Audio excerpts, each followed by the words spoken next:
जनवरी का महीना था। पूरी रात ठंडी हवाएं चलती रही। गांव का हर कोना बर्फीली चादर में लिपटा हुआ था। फसलों के ऊपर ओस की मोटी परतें छाई हुई थी। गांव के किनारे एक छोटी सी झोपड़ी थी। टूटी हुई छप्पर से बर्फीली हवाएं घर के अंदर घुसी जा रही थी। घर के अंदर फटी चादर ओढ़े करवटें बदल रहा था टिंकू, जो कि एक गरीब मजदूर था जिसकी उम्र करीब 35 साल थी। चेहरे से मेहनत की लकीरें साफ दिख रही थी।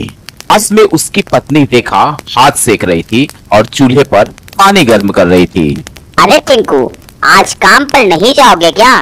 देखो दिन निकल चुका है। दिन तो निकल गया रेखा, लेकिन ठंड अभी बहुत है। ऊपर से ये फटे चादर, ठंडी हवाएं हड्डियां तक जम जा रही। तुमको पता है ना, चौधरी के ईंट भट्टे पर जाने में जरा सी भी लेट हुई तो पूरे दिन की मजदूरी कट जाएगी और घर में खाने को एक चावल का दाना भी नहीं बचा। क्या करूं रेखा, ये ठंड भी ना हम गरीबों का दुश्मन बनी पड़ी है। अमीर लोग इस ठंड में भी गर्मी वाले मजे ले रहे होंगे। टिंकू, थोड़ा कुछ खा लो, पेट में कुछ होगा तो ठंड भी कम लगेगी।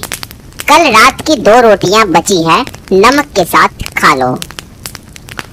टिंकू नमक रोटी खाकर निकल पड़ता है अपने ईंट भट्टे की ओर, जो कि उसके घर से 5 किलोमीटर दूरी पर थी। कोहरा इतना घना था कि सामने कुछ दिख नहीं रहा था। टिंकू को रास्ते में वही अपने पुराने दोस्त रिंकू, टिंकू और मंटू मिले। भाई टिंकू, तू आज भी काम पर जा रहा है? मैंने सोचा था आज तू रजाई से बाहर निकलेगा ही नहीं। भाई, रजाई के नाम पर फटे कंबल हैं मेरे पास, ऊपर से ये ठंड तो जान ले लेगी। सुन भाई, चौधरी ने बोला है आज जल्दी आने को, जो देर से आया उसकी मजदूरी कटेगी। चौधरी के हिसाब में तो हम लोग हमेशा घाटे में ही होते हैं, लेकिन चलो काम तो करना ही होगा। चारों निकल पड़ते हैं ईंट भट्टे के तरफ। ठंड से उंगलियां तक जमी जा रही थी। भट्टे पर आग देखते ही सभी ने खुद को सेकना शुरू किया, लेकिन आग सिर्फ चौधरी और उसके चेलों के पास थी। चौधरी, अरे आज इतनी देर से क्यों आए हो? चौधरी साहब, आज ठंड बहुत ज्यादा है।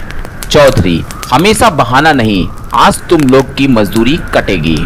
टिंकू कुछ नहीं बोला, सीधे अपने काम पर लग जाता है, लेकिन ठंड से हाथ पैर सुन्न पड़ रहे थे। ठंड मानो हड्डियों के अंदर तक घुसे जा रही हो। उसका दोस्त बोला, इतनी ठंडी में काम करना खतरे से खाली नहीं है, आज थोड़ा ढीला काम करते हैं। ढीला काम करे तो दोस्त, घर में रोटी भी ढीली पड़ जाती। दोपहर हो चुकी थी, थोड़ा सूरज निकल चुका था, लेकिन बर्फीली हवाएं धीमे होने का नाम ही नहीं ले रही थी। जब मजदूर आग के पास बैठकर अपनी रोटियां सेक रहे थे। टिंकू, तेरी पत्नी बहुत अच्छी रोटी बनाती है, खुशबू चारों तरफ फैलती है। अरे भाई, जब आटा ही मुश्किल से मिलता है तो हर रोटी स्वादिष्ट हो जाती है। उसके बाद सभी शांत हो जाते हैं और उस सन्नाटे में बस आग की चटकने की आवाज थी। शाम होते ही हवाएं और तेज चलने लगी। सभी मजदूर सामान बटोरने लगे। चौधरी एक तरफ पैसे गिन रहा था। आज आधे दिन की मजदूरी ही मिलेगी, 60 रुपए और ले जाओ। अरे दोस्त, 60 रुपए में क्या होने वाला? कुछ ना भाई, लेकिन आटा तो मिल जाएगा। रात के अंधेरे में ठंड शरीर को जमा सी रही थी। टिंकू कांपता हुआ घर पहुंचा। घर में रेखा चूल्हे पर खाने की तैयारी कर रही थी। आ गए तुम? आज तो रेखा ठंड जैसे मानो जान ही ले लेगी। मजदूरी मिला क्या तुमको? रेखा, आधी मजदूरी मिली। रेखा के चेहरे पर उदासी साफ दिख रही थी। वो दोनों अपने बच्चों के पास जाकर बैठे, तभी उसकी बेटी बोली, पापा, बहुत ठंड लग रही है। फिर टिंकू अपनी चादर भी बेटी को दे देता है। हफ्ते बीत गए, लेकिन ठंड मानो जान लेने पर उतारू थी। सभी लोग दरवाजा बंद करके रजाई और आग के जरिए खुद को गर्म रखने की कोशिश कर रहे थे, लेकिन टिंकू के घर में ना तो रजाई थी ना आग जलाने के लिए सूखी लकड़ियां। टिंकू, बाहर का दरवाजा ठीक से बंद करो, हवा अंदर आ रही है, बच्चे भी ठंड से कांप रहे हैं। ठीक है रेखा, अभी बंद करने की कोशिश करता हूँ। उसने टूटे दरवाजे को रस्सी से बांधा और देखा कि रेखा ने बच्चों को गोद में समेटे रखा है। बेटी बोली, पापा बहुत ठंड है, आग जलाओ ना। टिंकू ने चारों तरफ देखा, लकड़ियां नहीं थी, सिर्फ टोकरियां और कुछ सूखे पत्ते। फिर टिंकू ने टोकरियां और सूखे पत्तों को भी जला दिया, लेकिन आग थोड़ी देर तक जली फिर बुझने लगी। अगले दिन सुबह सूरज तो निकला, लेकिन उसके किरणों में गर्मी नहीं थी। पूरा गांव जैसे मौत की नींद में था, लोग घरों में बंद पड़े थे। टिंकू बाहर निकला, लेकिन हवाएं बहुत तेज थी।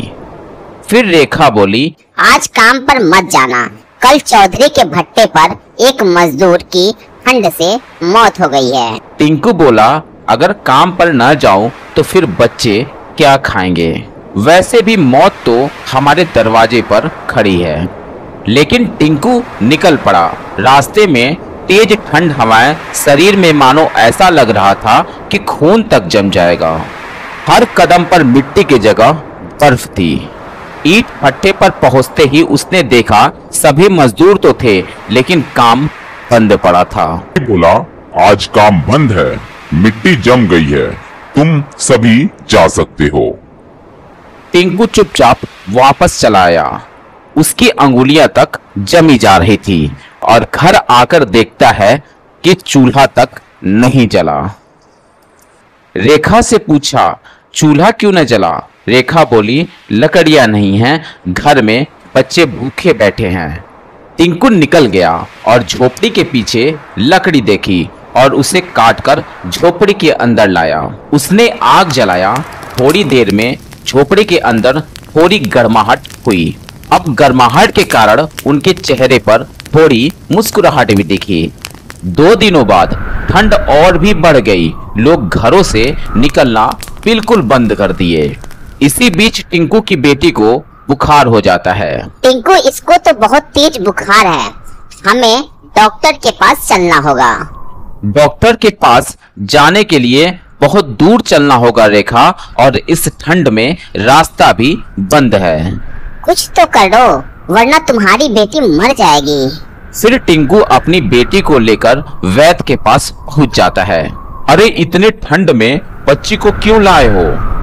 वैद्य जी, इसको बहुत तेज बुखार है।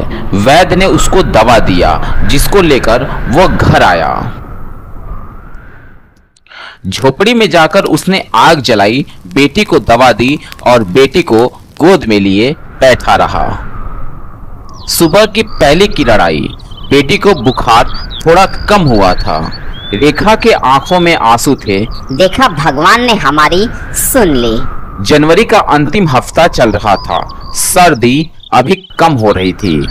झोपड़ी में टिंकू चुपचाप बैठा और सामने बुझा हुआ चूल्हा पड़ा था और कोने में रेखा अपने बच्चों के साथ बैठी थी। इतने दिन से घर में खाना नहीं बना टिंकू, आटा घर में बिल्कुल भी नहीं है, कुछ तो इंतजाम करो। क्या करूं रेखा, चौधरी का काम अभी तक चालू नहीं हुआ। तो क्या अब हमारे बच्चे भूख से मरेंगे? टिंकू बाहर निकला।